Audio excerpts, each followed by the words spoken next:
Okay, good morning, all of you. Today we will start grammar portion और grammar में सबसे ज़्यादा महत्वपूर्ण जो आप अब तक नहीं पढ़े हैं, आप शायद पढ़ भी चुके होंगे लेकिन शायद नहीं पढ़े हैं। 1 to 7 में 1 to 8 में जो आता नहीं है लेकिन हमारे लिए बहुत आवश्यक है। तो आप इसको पहले समझ लेंगे, इसके बाद इसकी नोटबुक या अपनी कॉपी में इसे लिखेंगे ताकि आपको समझ में आए कि क्या महत्व इसका है। आमतौर पर जो ग्रामर है वह आपके लिए महत्वपूर्ण होता है और वह आपको 8, 9, 10, 11, 12 सभी में उपयोगी है। इसलिए मेरा प्रयास है कि आप उसे सीखें, क्योंकि क्वेश्चन आंसर और ये सब अब पूरा हो गया है। 2 बार मैंने आपको समझाया है, बहुत से चैप्टर, उसके वीडियो और लिंक भी भेज दी है। तो आज जो हम पढ़ने जा रहे हैं वो आपके लिए बहुत आवश्यक है। आप हिंदी में हो, अंग्रेजी में हो या गुजराती में हो, आपके लिए વિરામ ચિહ્ન मतलब ગુજરાતીમાં વિરામ લેવો, આરામ કરવો, આરામ કરવા માટેનું ચિહ્ન, સાદી ભાષામાં વિરામ। तो अगर हम भाषा बोलते हैं और बिना अल्प विराम, पूर्ण विराम और आरोह अवरोह, एक्सक्लेमेटरी साइन और प्रश्नार्थ चिन्ह, बहुत चिन्हों का हम प्रयोग नहीं करते हैं और बोलते हैं तो वह ऐसे लगती है मानो कर्ण कटु लगती है, कान को सुनने के लिए अच्छी लगती ही नहीं। लेकिन जब विराम होता है तब हमें अच्छा लगता है। इसलिए विराम चिन्हों का अपना महत्व है। भाषा में, कोई भी भाषा में विराम चिन्हों का अपना महत्व है।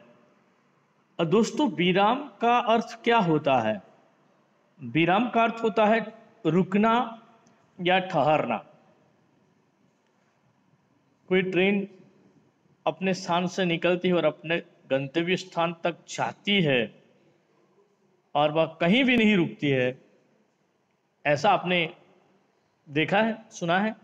उसका एक गंतव्य स्थान होना चाहिए, बीच बीच में अलग अलग विराम स्थान पर उसे रुकना पड़ेगा।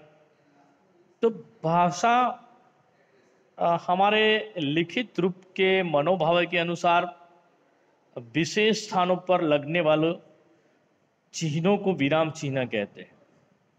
लिखित रूप में हमारी भाषा है, वह लिखित रूप है और उसमें हमारे मनोभाव मतलब भाषा, आप देखिए कि सबसे पहले भाषा की शुरुआत हुई तो चित्रलिपि की स्वरूप में हुई। आदि मानव से मनुष्य आगे बढ़ता गया, उसे भाषा का ज्ञान नहीं था, वह जंगली जानवरों की तरह आवाजें निकालता था। फिर जैसे भाषा की शुरुआत हुई, चित्रलिपि से शुरुआत है ऐसा माना जाता है।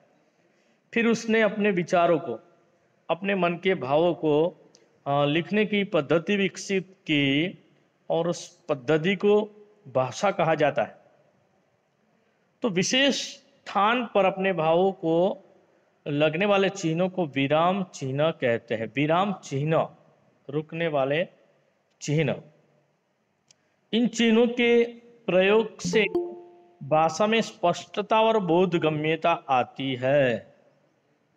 दोस्तों, इन चिन्हों के प्रयोग से भाषा में स्पष्टता, यानी कि यह भाषा स्पष्ट है ये पता चलता है, उसका बोध होता है। एक वाक्य बोला तो उसमें हम जो बोलते हैं उसका बोध, अर्थ और भाववाही तभी होता है, सामने वाले तभी समझता है जब हम उस भाषा में सही विराम चिन्हों का प्रयोग करते हैं।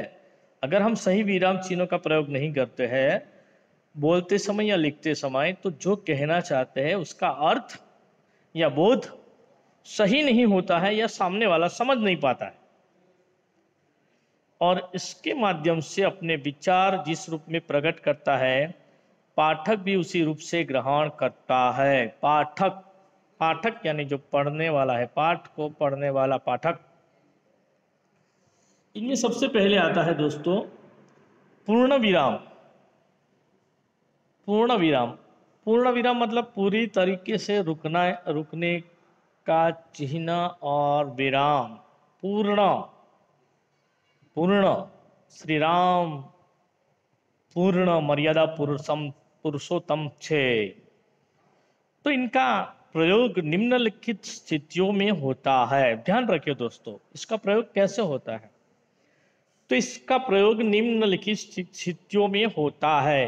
कौन सी परिस्थिति? अगर हम लिखते हैं तो लिखते समय कहाँ रुकना है, कहाँ किस प्रकार से आधा रुकना है, कहाँ आगे जाना है, कहाँ आपको आश्चर्य चिन्ह प्रकट करना है, कहाँ आपको पूर्ण विराम लिखना है, कहाँ आपको अर्धविराम लिखना है, कहाँ आपको अल्प विराम लिखना है, कहाँ आपको प्रश्नवाचक, कहाँ आपको निर्देशक चिन्ह लिखना है, कहाँ आपको अवतरण चिन्ह यानी इन्वर्टेड कोमा लिखना है, कहाँ आपको योजक चिन्ह का प्रयोग करना है, कहाँ आपको कोष्टक चिन्ह का प्रयोग करना है, कहाँ लाघव चिन्ह का प्रयोग करना है, और कहाँ हंस पद त्रुटिपूर्वक यानी कोई शब्द लिखते समय छूट के उसका प्रयोग करना है।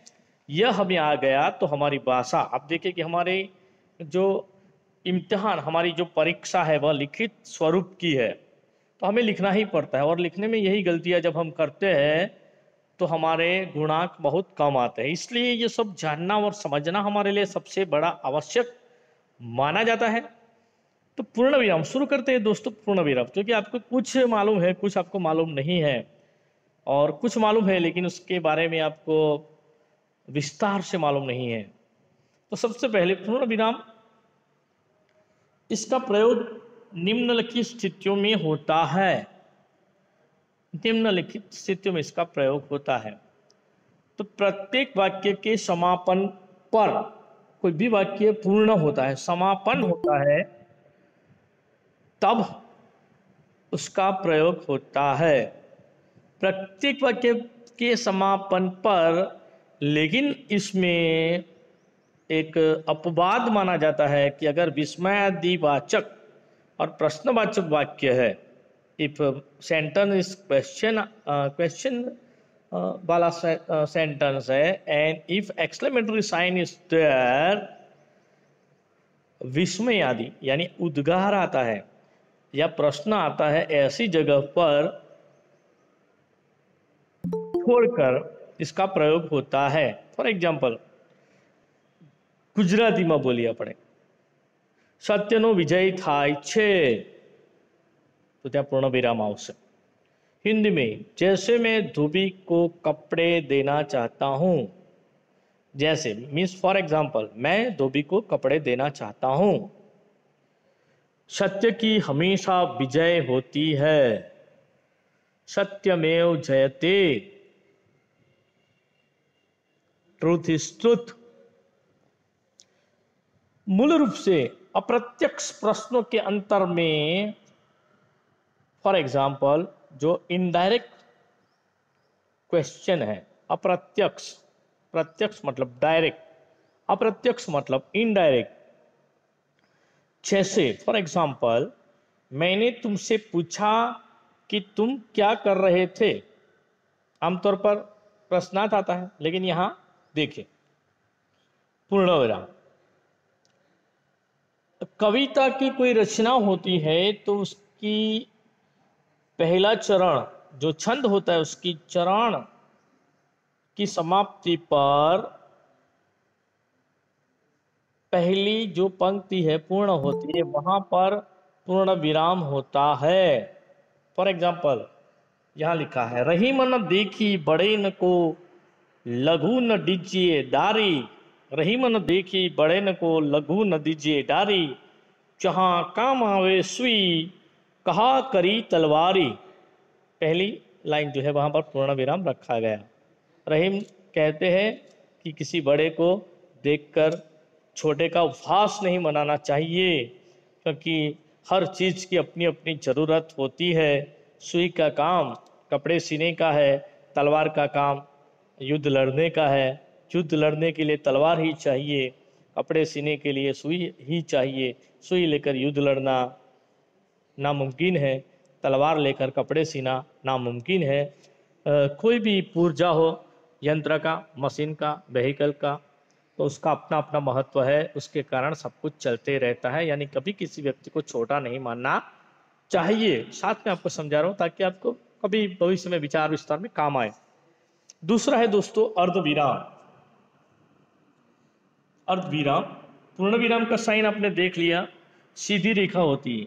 और दोस्तों ये लिखते समय ध्यान रखना चाहिए कि आप सीधी रेखा करते हैं तो यह रेखा जैसे कोई भी वाक्य है इसके पीछे यहाँ कीजिए सत्य का हमेशा विजय होता है, तो है के बाद बड़ी लाइन करना, बड़ी लाइन करना पूर्ण विराम की लाइन। अगर आपने और थोड़ी स्पेस छोड़कर करना ताकि पता चले ये पूर्ण विराम है। कभी कभी ऐसा होता है कुछ लड़के क्या करते हैं, सत्य का विजय होता है तो उन्होंने सीधी रेखा खींच दी तो सत्य का विजय होता हो जाता है, हो नहीं आपको लिखना है, आपको है लिखना है। समझ में आया दोस्तों? ओके, दूसरा है अर्ध विराम। आपको ये भेजूंगा, आप अपनी कॉपी में लिख लेना। अर्ध विराम, उसका साइन देखिए दोस्तों, आधा एक डॉट है, इसके नीचे अल्प विराम का चिन्ह है जिसे अर्ध विराम कहते हैं। अर्ध मतलब आधा रुकना, आधा ठहराव, गुजरातीમાં અડધું રોકાવું। अतः पूर्ण विराम की अपेक्षा कम देर ठहरने के लिए अर्ध विराम का प्रयोग किया जाता है। पूर्ण विराम की अपेक्षा यानी पूर्ण विराम जहां हुआ वहां कम ठहरना, ज्यादा नहीं ठहरना, कम ठहरना है तो उसे अर्ध विराम का प्रयोग किया जाता है। फॉर एग्जाम्पल, संयुक्त और मिश्र वाक्य में विपरीत अर्थ प्रकट करने वाले उपवाक्यों में, for example compound and mix sentence and while we are using opposite meaning of sub sentence in between, that time we can use semicolon। समझ आया दोस्तों? સંયુક્ત અને મિશ્ર વાક્યના વિરોધી અર્થને પ્રગટ કરવા માટે જ્યારે એક વાક્યની સાથે બીજું વાક્ય પ્રયોગ કરવાનું છે, સબ sentence while we are using that time in between, વચ્ચે એને પ્રયોગ કરવામાં આવે છે। સંયુક્ત અને મિશ્ર વાક્યની વચ્ચે એને પ્રયોગ કરવાનો। ફોર એગ્જામ્પલ, जैसे तुम जितना रुकोगे वह उतना आगे बढ़ेगा। कछुए और खरगोश की कहानी आपको याद है ना?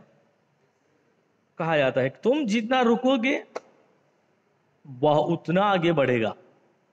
रुकोगे, वहां पर अर्धविराम आ गया। कभी कभी दोस्तों किसी वाक्य के उदाहरण सूचक एग्जाम्पल जैसे वाक्य के लिए भी उसका प्रयोग जैसे यथा से पहले किया जाता है। जैसे, यथा, समझ में आता है दोस्तों? जैसे उसने कहा, और यथा, यथा शक्ति आप दीजिए, यथानुसार दीजिए, यथा राजा तथा प्रजा, सा से पहले उसका प्रयोग होता है। जैसे किसी व्यक्ति, वस्तु, व्यक्ति के बाद दोस्तों विराम, अल्प विराम, वस्तु, स्थान आदि के नाम को संज्ञा कहते हैं।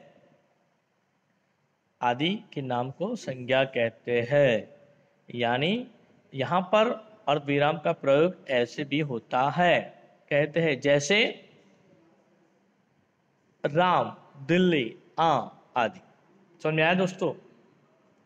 कभी कभी संयुक्त यानी कि एक वाक्य बहुत लंबा हो जाता है तो वाक्य में लंबाई जब होती है ज़्यादा तभी इस वाक्य का प्रयोग होता है। चारों तरफ बारिश ही बारिश थी, मूसलाधार बारिश थी, सभी के छाते उड़ गए, पेड़ धराशायी हो गए। लगातार हम ज़्यादा वाक्य का प्रयोग करते हैं तब उसका भी प्रयोग होता है।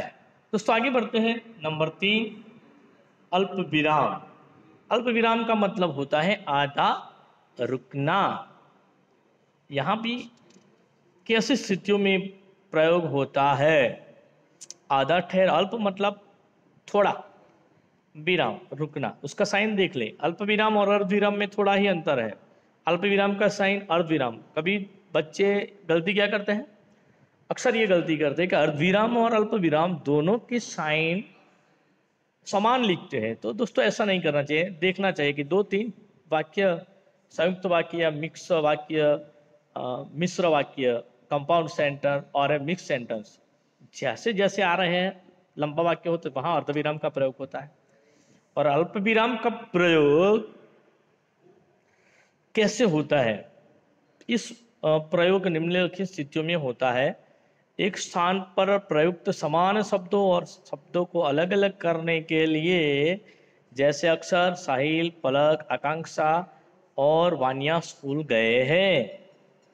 एक स्थान पर प्रयुक्त करने समान शब्दों और वाक्यों को अलग अलग करने के लिए, फॉर एग्जाम्पल सुनील, अनिल, पलक, वाणी और यक्षिता स्कूल गए हैं।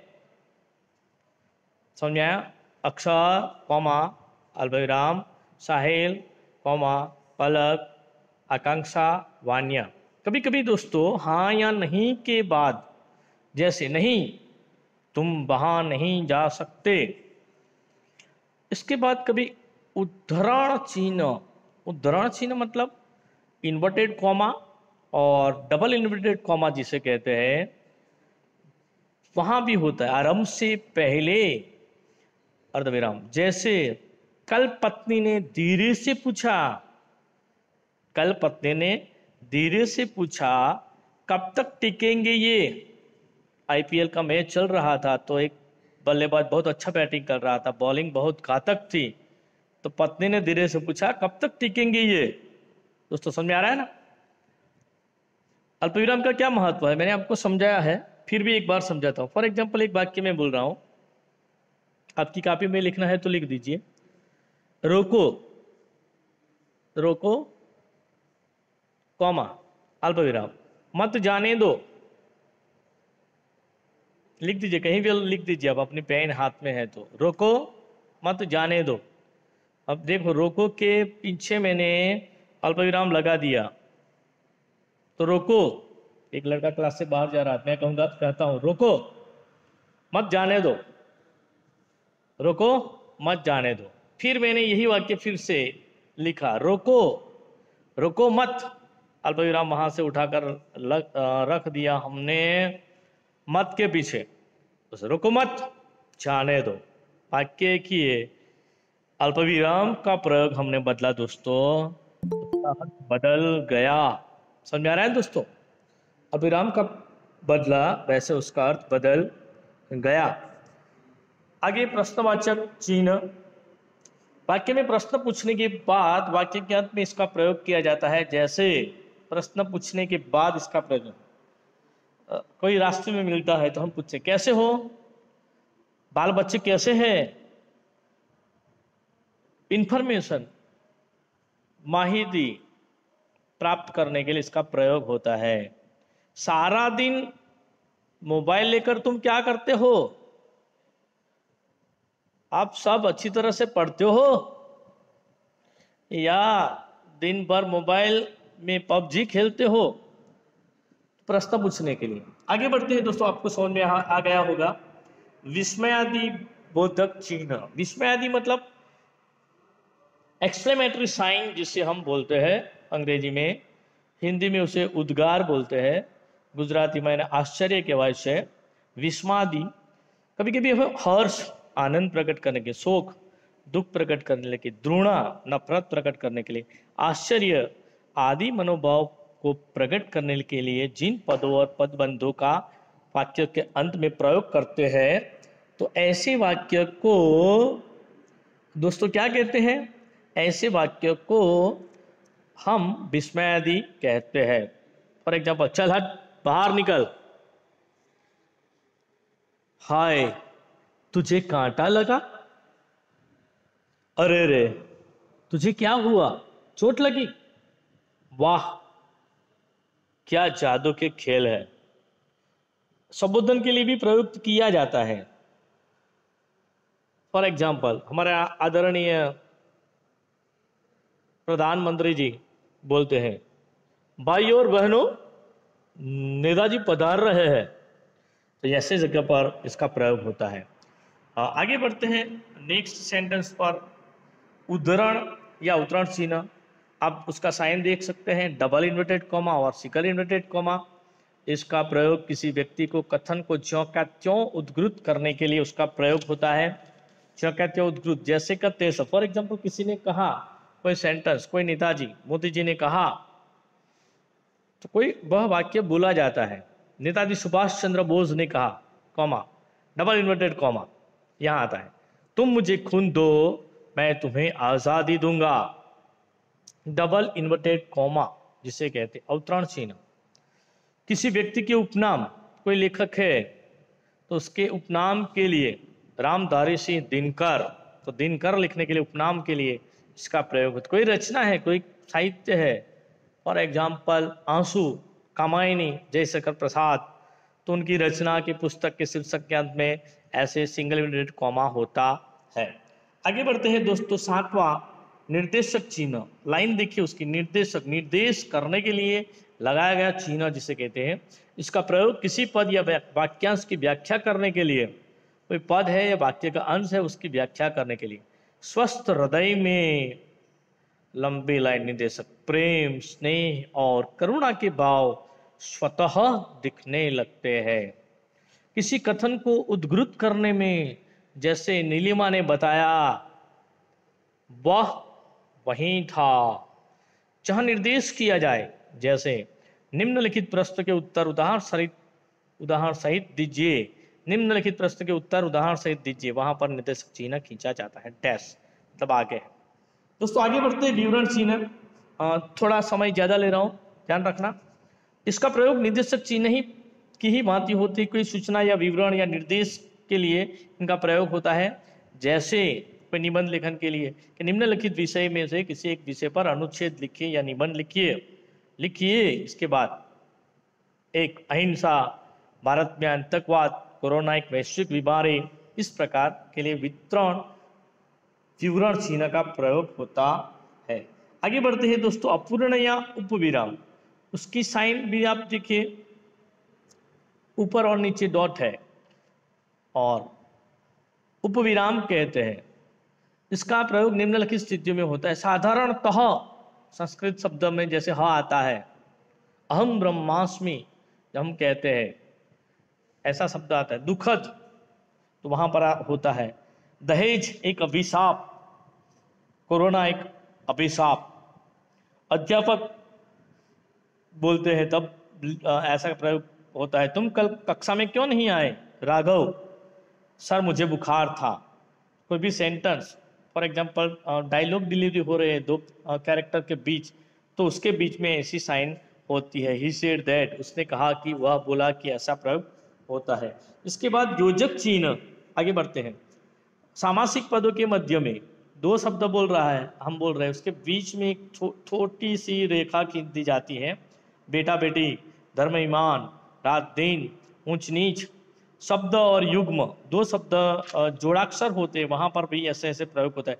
सने सने माहौल बहुत खराब होता गया, हिसाब किताब रखना जरूरी है।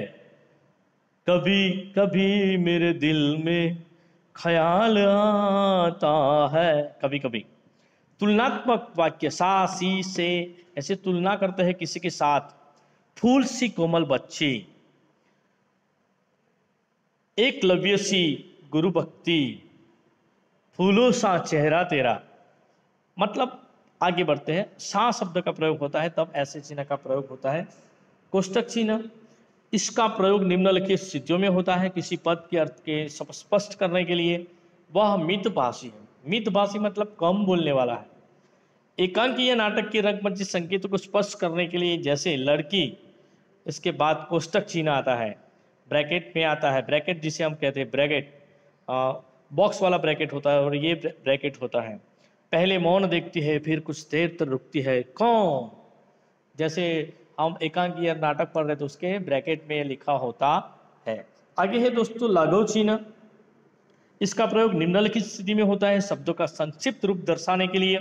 संक्षिप्त रूप मतलब छोटा सा रूप दर्शाने के लिए। फॉर एग्जाम्पल BA, ऐसा चिन्ह है लघु चिन्ह। BA मतलब bachelor of arts. MBBS bachelor of medicine and bachelor of surgery, तो MBBS, तो बीच में ऐसा आता है। MA master of arts. PhD doctor of philosophy. समझ में आ रहा है? LLB, bachelor of loss, MLA, member of legislative assembly. तो ऐसे शब्द का प्रयोग जब हम करते हैं तो ऐसे चिन्ह का प्रयोग आता है। Last but not least important, हंस पद या त्रुटिपूर्वक। कभी कभी हम लिखते समय कोई शब्द बहुत जल्दी में होने के कारण या लिखने की जो गति है ज़्यादा होने के कारण शब्द छूट जाता है, हमारे विचारों के साथ उसका मेल ज़्यादा नहीं होता है, तब ऐसे शब्द का प्रयोग होता है। और वो चिन्ह है जिसे हंसपद कहते हैं, त्रुटिपूर्वक कहते हैं। वाक्य में किसी छूटे हुए शब्द को सूचित करने के लिए यह शब्द का प्रयोग। इस समय देश में खाली जगह की धूम है। इस समय देश में खाली जगह छूट गया शब्द, महामारी है तो कोरोना महामारी है, तो उसका चिन्ह ऐसे या चिन्ह दिए गए ऐसे त्रुटिपूर्वक शब्द लिखकर हम लिख सकते हैं। मतलब ऐसा कुछ विद्यार्थी नीचे लिखते हैं, ऐसा लिखते हैं, एरो करते हैं, ऐसा नहीं करते। यही जो साइन है वह व्याकरण शास्त्रियों ने और साहित्यिक भाषा में यह नियम अनुसार है, इसलिए इसका ही प्रयोग करना चाहिए। आशा रखता हूं दोस्तों आपको विराम चिन्हों के बारे में ज़्यादा समझ में आया होगा और लगातार आप उसकी लिखते रहे, उसकी प्रैक्टिस करते रहे तो आपको पता चलेगा। यहाँ कुछ वाक्य है और इसको देख सकते हैं आप। और इसके बाद उसने तुम्हें क्यों बुलाया, आपको चिन्ह मुकना है, प्रश्नार्थ चिन्ह। अरे तुम चले गए, अरे एक्सक्लेमेटरी साइन, तुम चले गए। हिंदी के 4 प्रमुख कवि है, आंसर नीचे है आप देख लेना, दिनकर, निराला, पंत, महादेवी। मित्रों आप सब तो वही ही थे, मित्रों इसके बाद कॉमा, अल्प विराम, आप सब तो वही थे। अध्यापक बोले कॉमा, डबल इन्वर्टेड कॉमा, उद्धरण या उद्धरण चिन्ह।